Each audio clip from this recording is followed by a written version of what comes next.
Cancer, hi, welcome to Mr. Queen PH.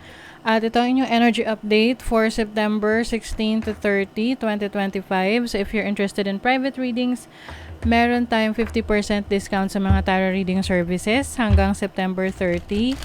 So kung interesado kayo, yung link nasa description at sa pinned comment kung paano mag-book for a private reading. And please subscribe to our channel to show your support, like, share this video, at comment na rin kayo kung kayo ay naka-resonate. Ayan. And paalala lang, reading na to ay general reading. Maari kayong makarelate, maaring hindi. Just take what resonates. Okay. Cancer, let's see. What's the energy? September 16 to 30, 2025.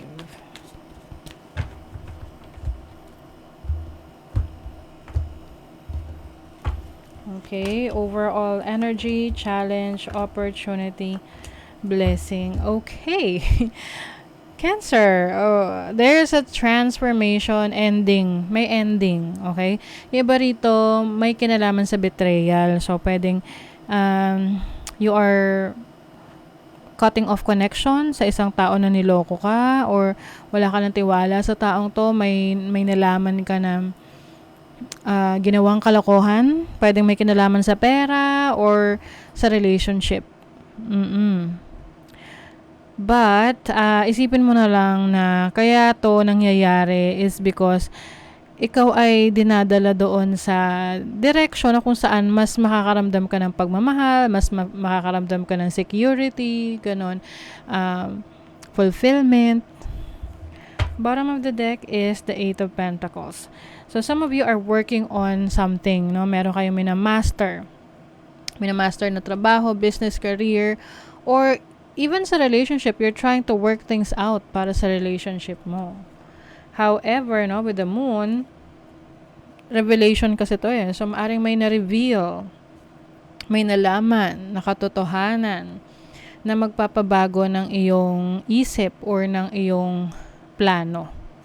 So, you are changing your direction.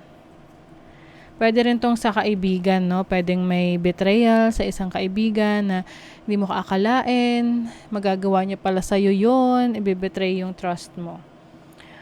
But, always think, no? Lagi mong, pag may mga ganitong sitwasyon, no?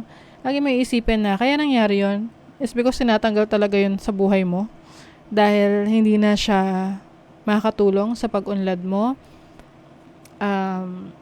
And, hindi na siya trustworthy. Hindi mo na siya pwedeng pagkatiwalaan. And maaring ito ay merong hindi magandang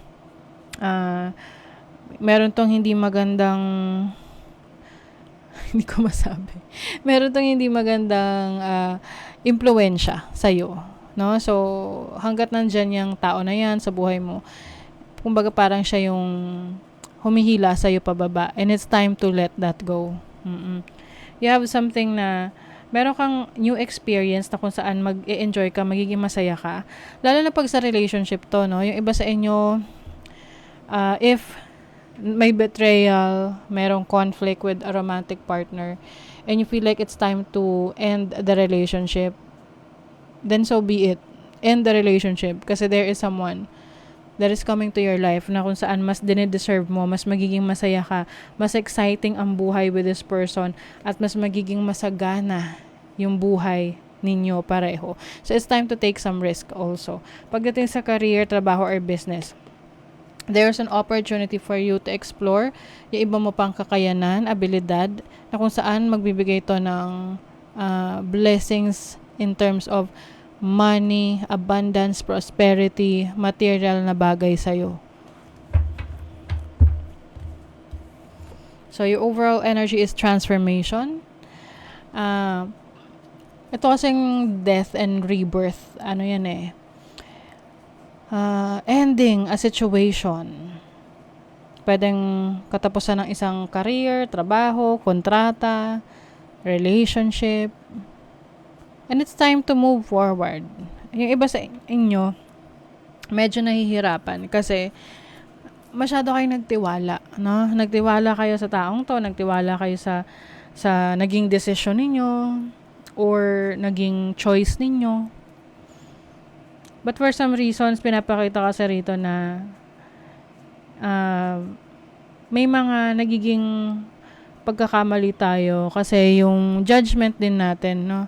Pwede kasing iba yung pananaw natin noon or paano natin nakita yung sitwasyon. And now, it is being revealed to you. Ano yung totoo?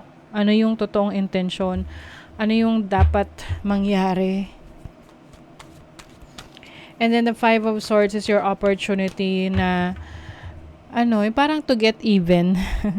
Hindi naman sa gaganti ka, no? But, kumbaga, alam mo na hindi ka pwedeng paikot-ikutin lang. Alam mo yung may mga tao kasi nagtitake advantage ng kahinaan natin, or may mga tao na akala nila kaya ka lagi nilang kontrolin.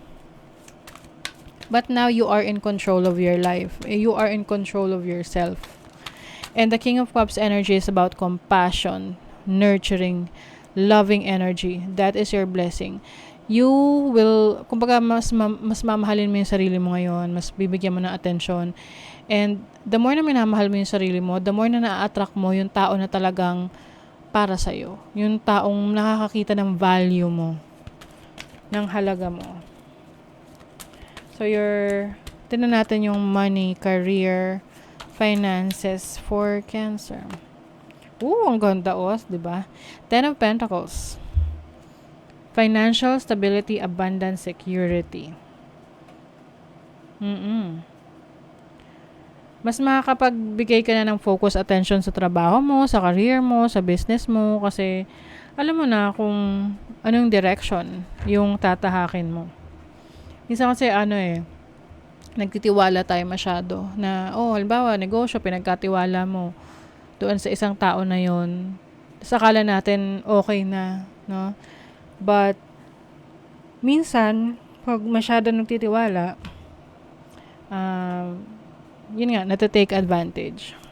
But now, I feel like you are focusing on your financial stability, mas nagiging wais ka ngayon sa decisions mo pagdating sa trabaho, sa business mo, sa career mo. And then your love life, the Hanged Man. Yung love life ninyo nakabitin. Kasi alam mo yun, nire-reassess mo yung situation mo if you are happy with this relationship, or tatanggapin mo ba itong taong to, or maniniwala ka pa ba sa kanyang mga pinapangako. Or if you're single, maaring wala muna sa isip mo yan. Nagiging cautious ka nagiging maingat ka kung kanino ka magtitiwala. You have Ladybug. Ang Ladybug energy is about good luck, miracle, divine assistance. Kung meron ka mang kailangang solusyonan, ayusin sa finances mo, trabaho mo, career mo, and even yung personal goals mo, luck is on your side. You also have Pegasus. Pegasus is freedom. Kalayaan. Yan, lumalaya ka na sa isang relationship, sitwasyon sa buhay mo na pumipigil sa pag-unlad mo. And now, mas nakikilala mo yung sarili mo, mas nakikita mo yung potential mo. You have infinite potentials. You are going to meet your soulmate. Kung itong relationship na meron ka, hindi kayo okay, may kalokohan, may panloloko, hindi pa yan yung soulmate mo. Kaya ngayon tinatanggal sa buhay mo para makilala mo na yung person na para sa'yo. Kasi yung iba sa inyo, ayaw nyo makita yung realidad na parang you're trying na, yung parang in denial. Yung iba sa inyo. But, I feel like magkakaroon ka ng clarity sa situation mo ngayon. Kasi parang, it's all making sense para sa'yo na, kaya pala ganun, kaya pala ganito siya, kaya pala ganun yung sitwasyon. Nare-realize mo na. There is strength in doing nothing. Wait. What have you been forcing and how can you let go of the outcome? Yes, may mga bagay na pinipilit tayo na mangyari. Kaya lang minsan, the more na pinipilit natin, the more na may resistance na, teka, hindi pwede. Ganon. So, ngayon, you're going to go with the flow. hahayaan mo kung saan to makarating, ano yung direction na tatahakin mo. And also, yung control kasi, no, minsan, we try to control the situation na hindi naman na natin kontrolado. Like, let's say, a person, or like, a situation mo sa trabaho, sa career mo. Pero ang makokontrol mo kasi yung sarili mo. So, dun ka mag-focus sa sarili mo. You have the 4th house, you have Mars in Virgo. Mars in Virgo. Okay.